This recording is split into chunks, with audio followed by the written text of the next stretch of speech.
the building of the Kaaba. The story is well known to you, and it was that the Prophet ﷺ was around 35 years old. Ibn Ishaq says he was 35 years old. The Kaaba was damaged by two things in the year before it was rebuilt. The first, a fire; the second, a flood, subhanAllah. And so they decided that they need to rebuild the entire Kaaba. Both damages had done. The fire weakened it, and then the flood pretty much destroyed the structure, even leaving some remnants here and there. It so happened that when the Kaaba was destroyed, there was a news of a sale going on in the city of Jeddah. At the time they called it Judah. And what had happened was that the Caesar of Rome had sent supplies to one of the cities of Yemen to build a massive church over there. So he got the best wood and the best marble and the best craftsmen to go and build that church in Yemen. But Allah had another plan. And so the books of Sirah mention that Allah sent a wind off the coast of Jeddah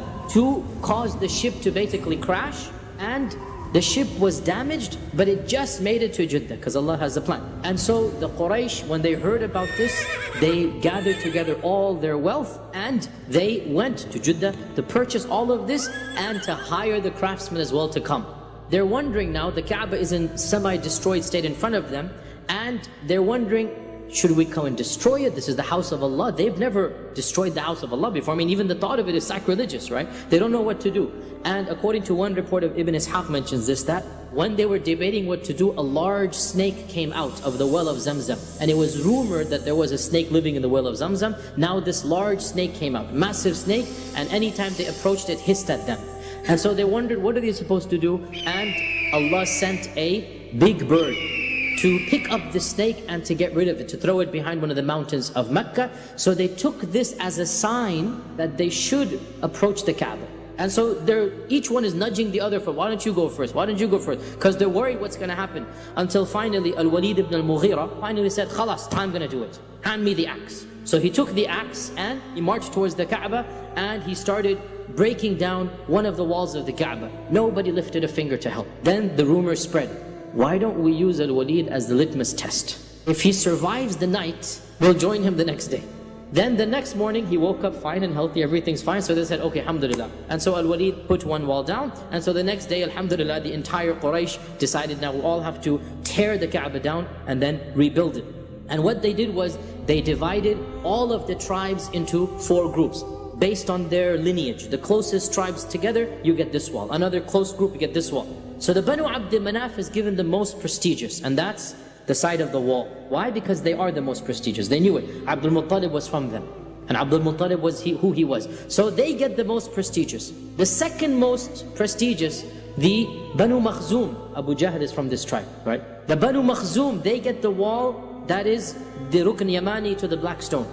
The last fourth of the Kaaba. So they get the second most prestigious wall. And then there are other tribes, we don't have to mention their names, they get the other 2 walls.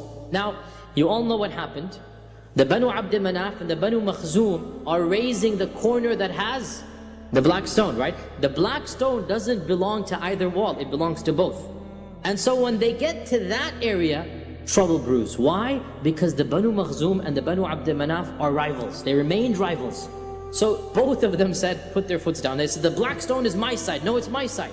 And then the other tribes also put and said, why should you get the privilege? This is a special stone. Now the Arabs knew that the black stone was a special stone, even in the days pre-Islam. So can you imagine, for 5 days, heated arguments, they almost came to blows. The Banu Makhzum secretly put together an agreement with some other sub-tribes that they would fight to death to put the black stone in. They were almost about to reach to blows. On the 5th day, they all came together, and Abu Umayyah ibn al-Mughira, he said, there will be no bloodshed. We're not going to fight over this. Let us just give it over to the first person who enters from the door. There was one major door, the one major area we can say. They didn't have a physical door. One area that you would come in when you would do tawaf. Whoever enters the first, he will be his decision. Now, what this basically meant for them it's the luck of the draw, it's lottery system. Whoever walked in, who would he vote for his own tribe? Because nobody would ever choose somebody else's tribe. It's just humanly impossible for them to think like that. So what they did was they then said, whoever walks in, and you all know the story that our Prophet ﷺ walked in, and what is amazing, as Ibn Ishaq and others mentioned, all the tribes became happy. Because otherwise it would not have been possible for all the tribes to be happy. Only the tribe that that person belonged to would have been happy. But when they saw the Prophet ﷺ, they all became happy because every tribe thought, the Prophet ﷺ likes me so much, he's actually going to choose my tribe. And so, as you all know the story, the Prophet ﷺ instantaneously, he said, bring me a sheet, an izar, an upper garment. When it was brought, the Prophet ﷺ himself put it on the izar, put it on the garment, and he said, let every sub-tribe send its representative, send its chieftain, send your guy, and all of us will put it simultaneously. And so they all lifted it. So the Banu Makhzum, they fulfilled their promise because they were a part of those who lifted. So they didn't break their promise of fighting to the death, they fulfilled it. And all the tribes fulfilled it, and as you know, the Prophet ﷺ himself was the one who put it into that particular location. Zayd ibn Haritha is from one of the tribes of Yemen. Zayd's mother and Zayd's father were from two different tribes, from the Yemeni tribes, okay? And these two tribes had a love-hate relationship. Sometimes they're good, sometimes they're bad. One day, Zayd's mother took Zayd, her name was Su'da, took Zayd to her own tribe. And it so happened that a small skirmish broke out right at that time between her husband's tribe and her tribe, okay? So Zayd's extended relatives, some distant uncles and whatnot, they got so angry that they did something very cruel. They took this child, 7, 8 years old, they kidnapped him from his own mother, and even though she's a part of their own tribe, but because in Jahiliyyah and even in Islam, the son belongs to the father, and the son takes the lineage of the father. So to get revenge at that tribe, they actually, astaghfirullah, stole one of their own sisters, relatively speaking, sisters' children, and that is Zayd, and they kidnapped him, obviously without the knowledge of his mother, and they sold him into slavery. And they sold him to Hakim ibn Hizam. And Hakim ibn Hizam is, of course, the nephew of Khadija. And Khadija had given Hakim money and said, go find a young slave for me, I need a servant at home. And so he becomes Khadija's servant. When Khadija marries the Prophet ﷺ, Khadija gifted this servant to the Prophet Muhammad ﷺ. This is way before Islam.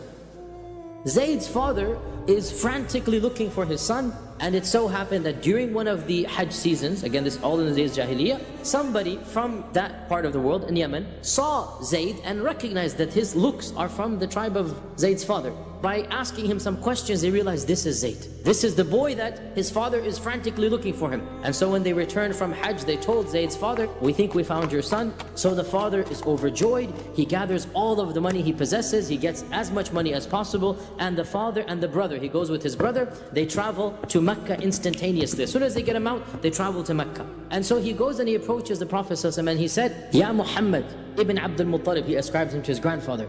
You are of the most noble lineage and Allah has blessed you. And he keeps on praising and praising him. Ya Muhammad, we want to take our son back who was unjustly stolen or kidnapped and sold into slavery. We will give you any ransom you want, but please be generous with us because we can only afford so much.